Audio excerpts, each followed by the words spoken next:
Will the Prime Minister update the House on how the government is acting to protect jobs against extreme green lawfare whilst ensuring the highest environmental standards are maintained? I call the Prime Minister. Well, I do thank the member for Dawson for his question, and I can assure him that every single day this government is focused on jobs and growth. Every single day this government is trying to ensure that our country is open for business. And, Mr Speaker, one thing that we need to be open to is investment. Right. The right investment in our country, the right investment in the projects that will give our country the jobs that we need. And, Mr Speaker, I'm pleased to say that because of the good work of this government, particularly the Minister for the Environment, we now have, subject to the Water Act, a one-stop shop for environmental approvals, substantially achieved.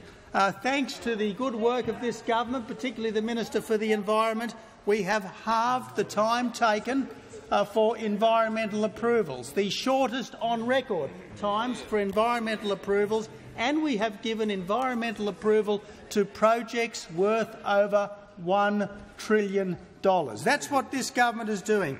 This government is supporting investment and jobs, but I regret to say, Mr Speaker, that some Green groups are doing their best to sabotage investment and jobs in our country.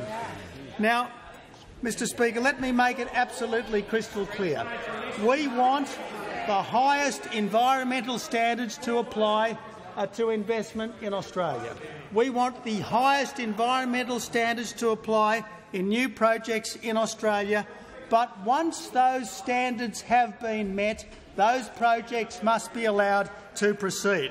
Right. Now, Mr Speaker, take the Carmichael mine, for instance. Let's take the Carmichael mine in central Queensland. This is a $20 billion investment. This, Mr Speaker, is a project that will create 10,000 jobs. This, Mr Speaker, is a project that will power up the lives of some 100 million Indians for 50 years. So it's good for jobs, it's good for global development, and, Mr Speaker, it's good for the environment because Australian coal is of a higher quality than the alternative. But, Mr Speaker, this mine is being legally sabotaged by Green activists running a strategic campaign against the coal industry and, in fact, against all large developments. So I can inform you, Mr Speaker, that this government will repeal Section 487(2) of the EPBC Act, which gives activists the standing to sabotage decisions. We know, this government, where we stand on jobs. The question is, where does Labor stand on jobs?